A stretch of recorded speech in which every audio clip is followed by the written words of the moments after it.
south of the border, down Mexico way. That's where I fell in love when the stars above came out to play. And now as I wander...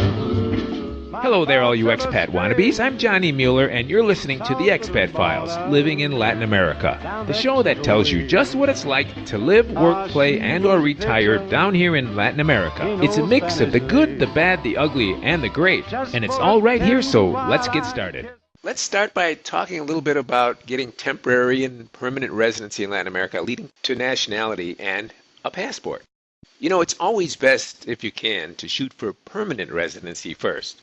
Why? Because it's a shorter waiting period on the way to getting your passport. That's about the only reason, actually, and it's a pretty good reason, because temporary residency generally adds 2 years onto the process.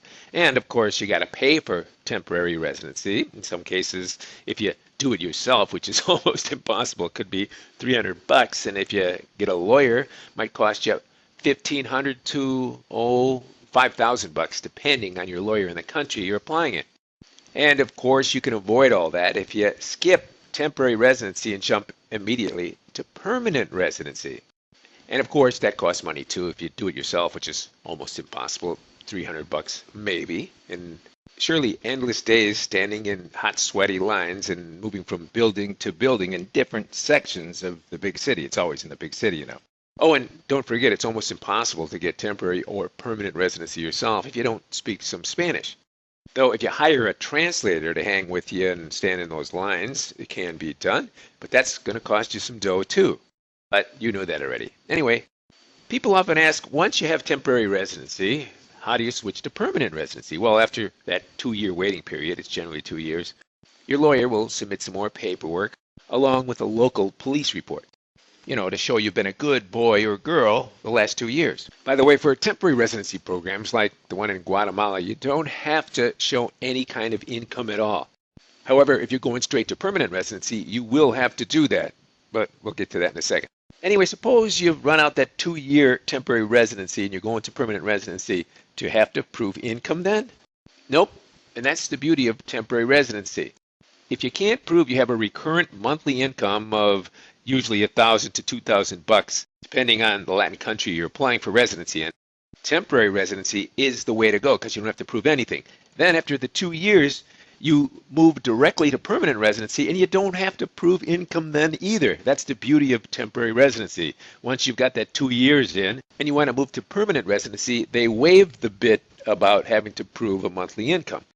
Now let's talk for a minute about a special case of going directly to permanent residency. I'll read from this email. It explains it a little bit better. This one comes from a guy who calls himself the privacy-minded procrastinator. He says, Johnny, how does disability income work for bypassing temporary residency and going directly to permanent residency? How long do you have to have had a disability? Does it have to be classified as either a short or a long-term disability? Does the disability have to be permanent or just show a disability payment upon residency application? Do you have to show any official documents from a doctor up in the States proving you have a disability? Or do you have to go to the Latin American country, hook up with a doctor there and get him to do the test to prove it? Would a state disability payment work as proof of income for that requirement? Or do you need a federal or VA, Veterans Administration official document? And finally, do you need the same amount in a disability monthly payment as you would with a regular pension to qualify for permanent residency? Because, as you probably figured in my case, I do get disability. When I turn 62, I'll be getting regular Social Security payments too, but I'm only 49 now. But getting federal disability payments. Need to know the scoop on that, Johnny? Trying to get my ducks lined up right now. Signed, the privacy-minded procrastinator. All right, Mr. PMP. I think we were all born with a little bit of that procrastination gene. I know I was. Though some of us have a lot more of it than others.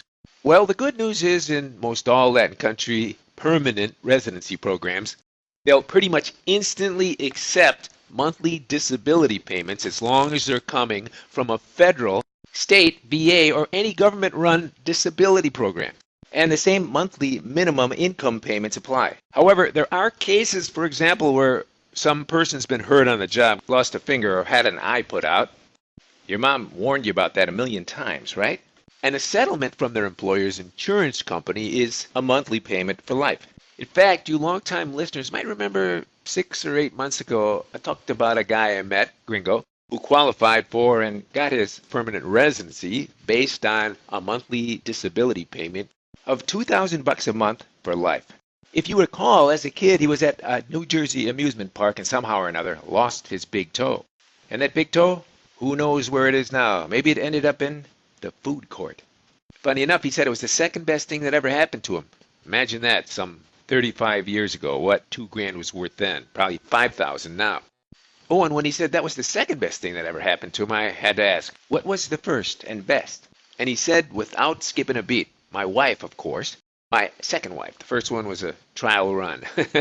So I don't know how sincere he was about that because she was standing right there when he said it. So in a way he was under duress, but who knows. Anyway, bottom line, practically any kind of disability payout will qualify you for permanent residency as long as it falls within the minimum amount you have to make a month. And as far as the proof, what do the Latin immigration people need so that it's verified? Well, if it's coming from the government, state, federal, or VA, you generally just have to print out the latest 3 months of statements and get them into your Latin lawyer's hand, and that's about it. However, if you're getting a recurrent disability payment from an insurance company like the guy who lost his toe, he said he had to get a letter from the insurance company stating that he gets recurrent disability payments. Then he had to get that notarized and apostilled with his state government, New Jersey. Now the question as to whether you have a long or short-term disability, well, it seems Latin immigration and naturalization departments don't seem to know the difference.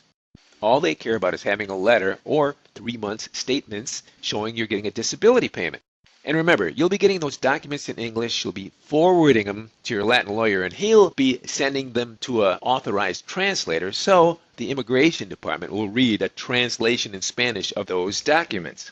Now, I've seen some of those statements showing a deposit from an insurance company for a disability payment, and nowhere does it ever say if it's for a permanent or temporary disability. It just shows a dollar amount payment from an insurance company that comes monthly. In any event, if you're going for permanent residency based on disability income, you don't have to get any kind of medical evaluations or doctor statements. It's all about the monthly income. That's all it seems that Latin immigration departments care about.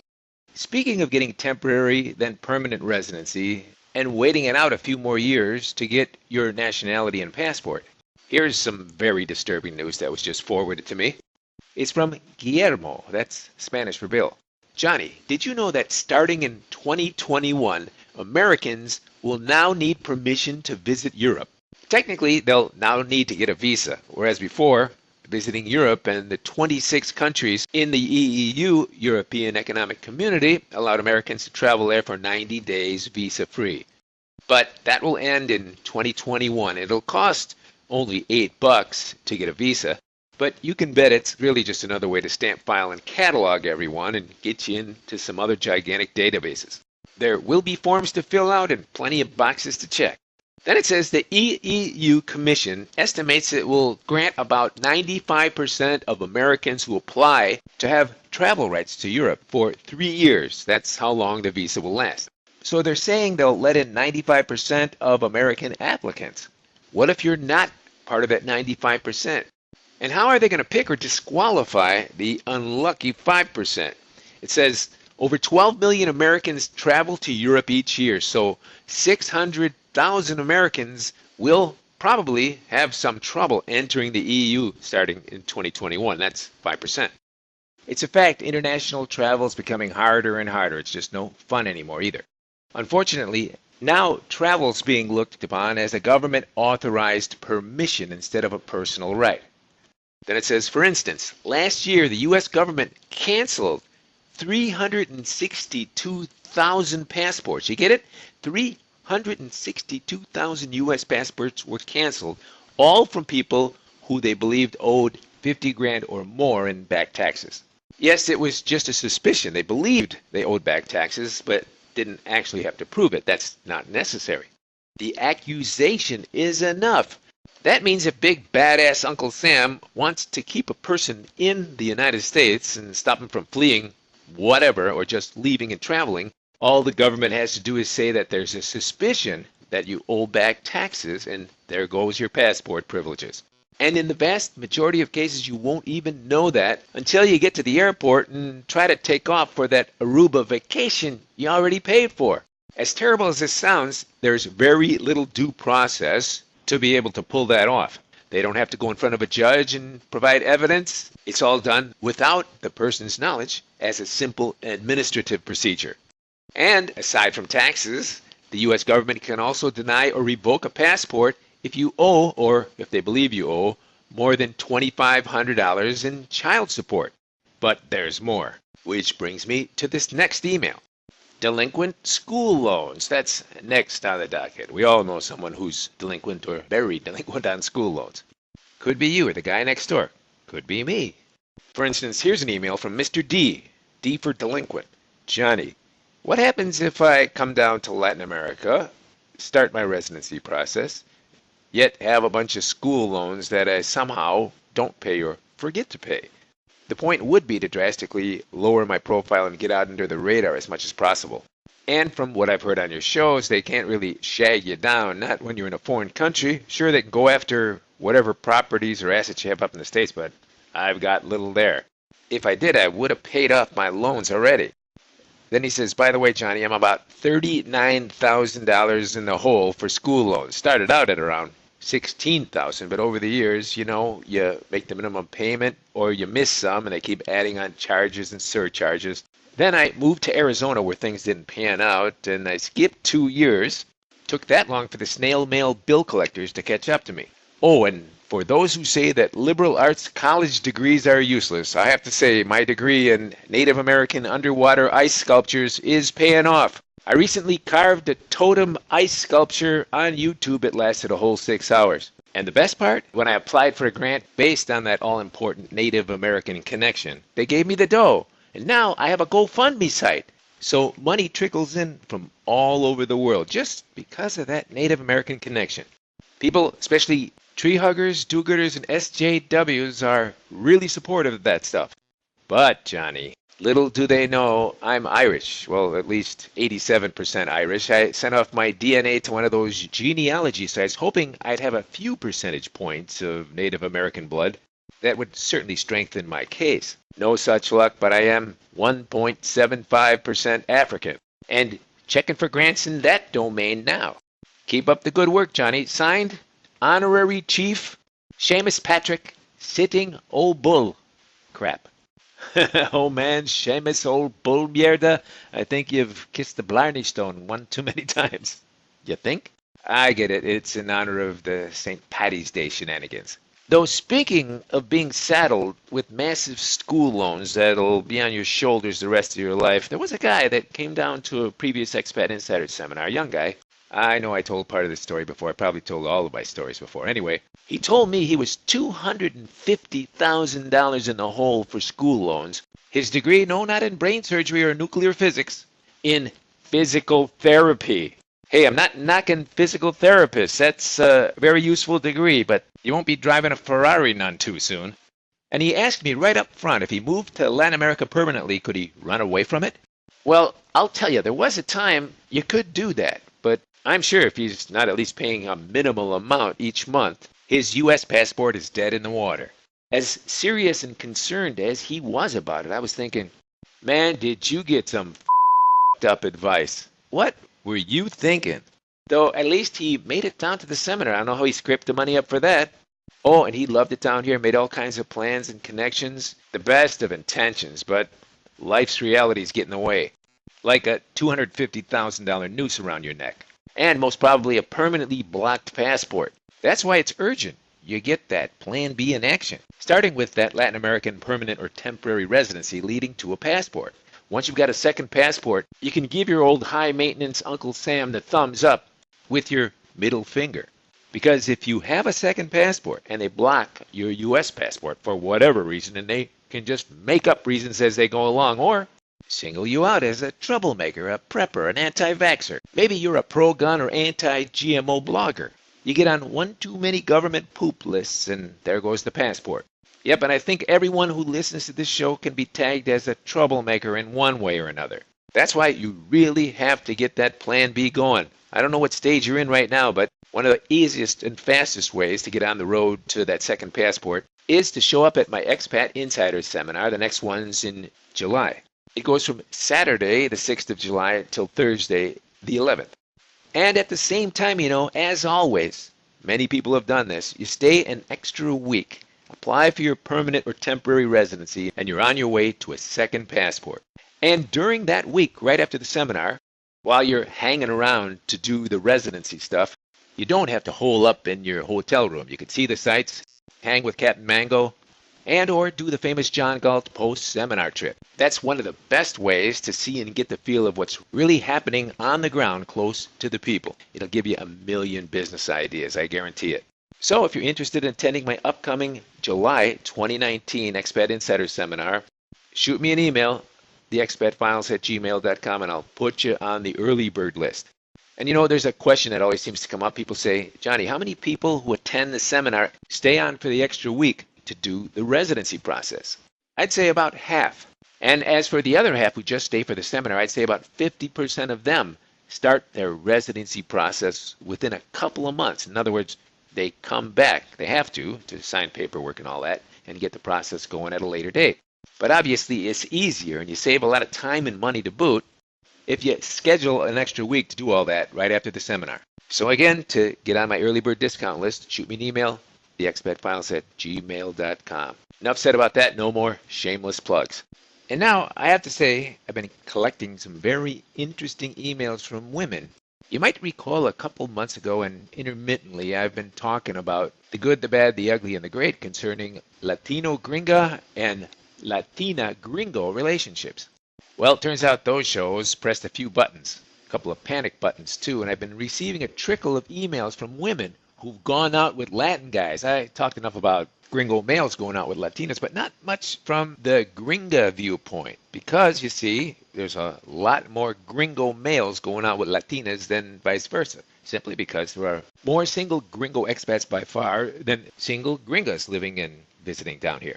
Nevertheless, the single Gringas and expats that come down do end up, on a lot of occasions, hooking up with Latin guys, and here's what they have to say about those relationships. Pay attention, ladies. This one's from Corinne, living in Medellin, Colombia, in that famous high-rent district, Poblado, and her subject title says it all. Why I dance with Latin men but would never date one again. Enough said about that. I guess that says it all. Nicely encapsulated there, Corinne.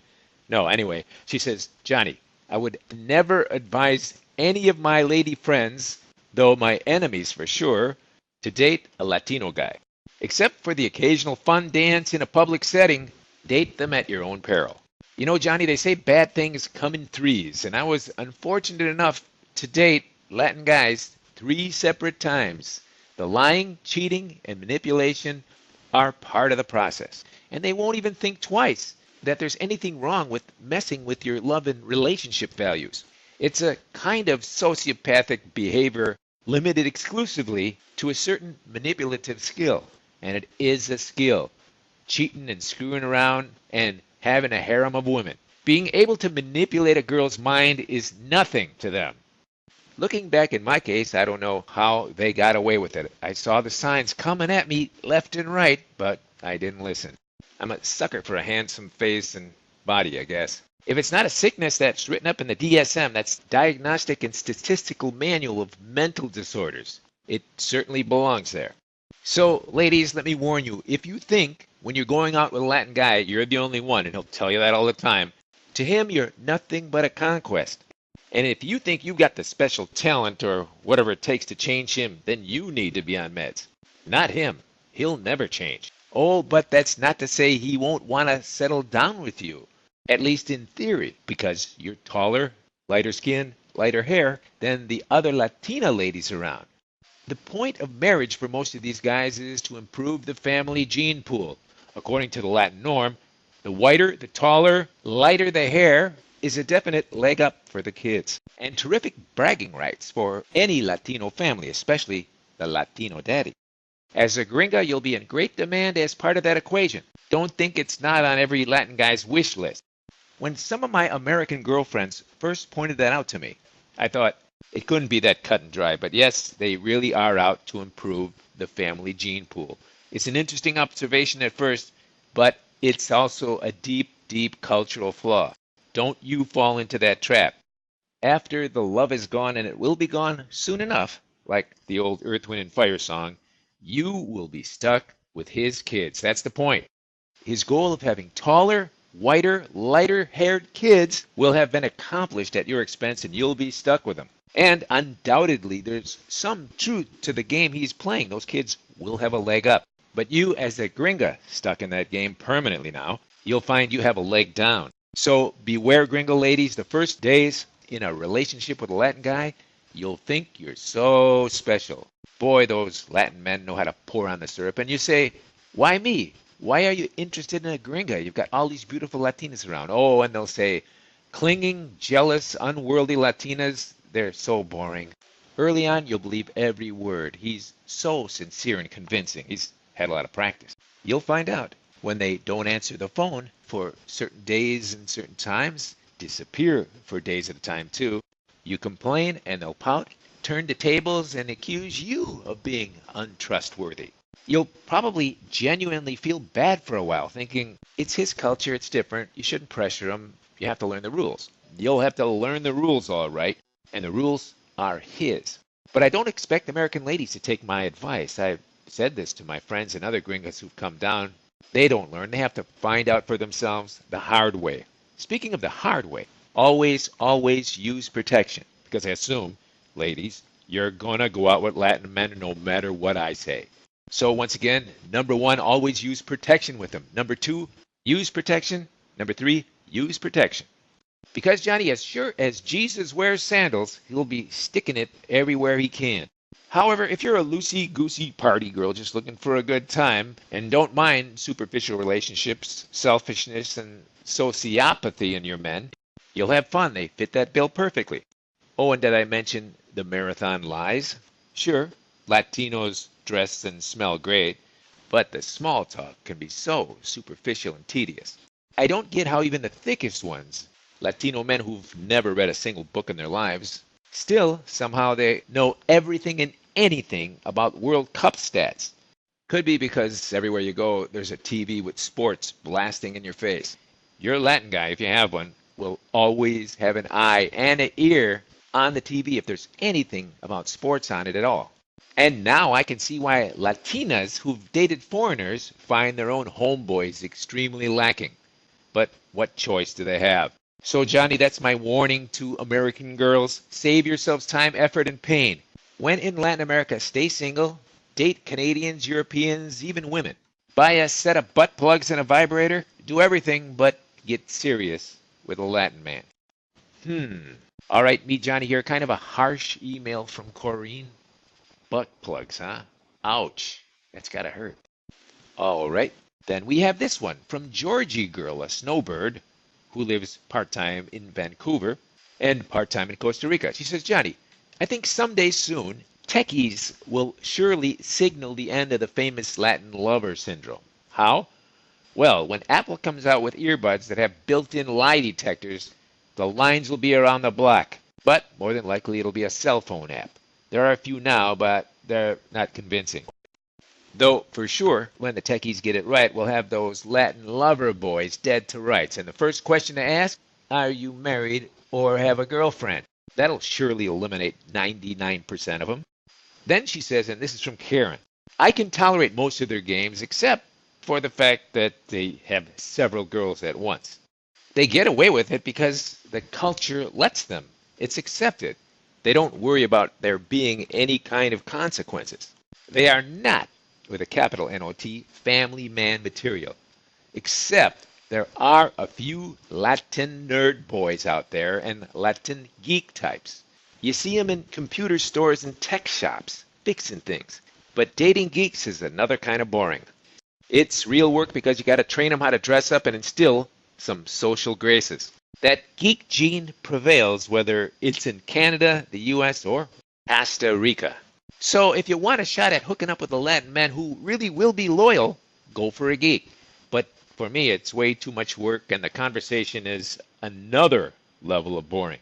But surprisingly, as opposed to dating gringo nerds, Latin geeks can really dance, but you have to drag them into the clubs because they're way out of their element. Great providers, great dancers, but terrible with the social graces. But are boring soccer weekends with the other kind of Latin guy any better? For any Latino guy, if you end up being the one, that is, the one he brings home to see mother and the family, you'll have to compete with her too. Remember, Latin men typically live with their parents throughout college and only move out of the house once they've found their wife, meaning they're used to being doted on hand and foot by all the women in the family. And don't be shocked when he books a love hotel to do the dirty because there'll be no privacy at home. And forget about doing it in the car. At least for me, those days are long gone. And even if you are the one and he brings you home to meet mom and the family, if you think you're exclusive, you're an idiot. Even if you're Miss Montreal or Miss Cleveland. For him, it's all about the notches on the gun belt. And you must realize you'll be forced into a distinct gender role by all the lady relatives too. They'll be doting on him at parties and dinners and every visit. He'll never have to lift a finger when his mom or the lady relatives are around. He'll never have to sweep a floor, wash a dish, or iron a shirt. It's all very interesting and amusing to watch at first, but in the long run, it will destroy any semblance of equality in your relationship. And though young, thoroughly modern, college-educated Latinas will talk a good game about feminism and 50-50 sharing, pulling together equality and decision-making and all that, it's only modern woman window dressing they picked up in college or in self-help blogs. Oh, and I have Latina friends, and they love to post little self-help sayings in Facebook, Instagram, and Twitter. It's an epidemic of sayings about God, faith, luck, horoscopes, sadness cures, and romance and failed relationship fixes, etc. Why do they do it? Because they've all been cheated on along the way, and misery loves company. Funny how Latin men rarely post such self-help sayings and memes. They don't need to do any soul-searching. They're incapable of it. And after they've shit on a woman or gotten caught in a lie or worse, they feign redemption and shed instant crocodile tears, or put on the sports channel and fade into that world. I've come to see sports as a Latin man's temporary cure-all for any kind of stress or problem. For them, it seems to work for money, health, relationship problems, anything. All right, ladies, thanks for that advice. All I have to say is, well, nothing. You've been listening to the Expat Files, living in Latin America. If you need some help with your own Plan B, you can schedule a one-on-one phone call with me. But first, download my free Plan B questionnaire at www.thenewexpat.com. Better yet, if you want to get your Plan B going from right up there in the States, just sign up for my 9-hour Expat Essentials course. Get the perfect Plan B blueprint by going to theexpatfiles.com/academy.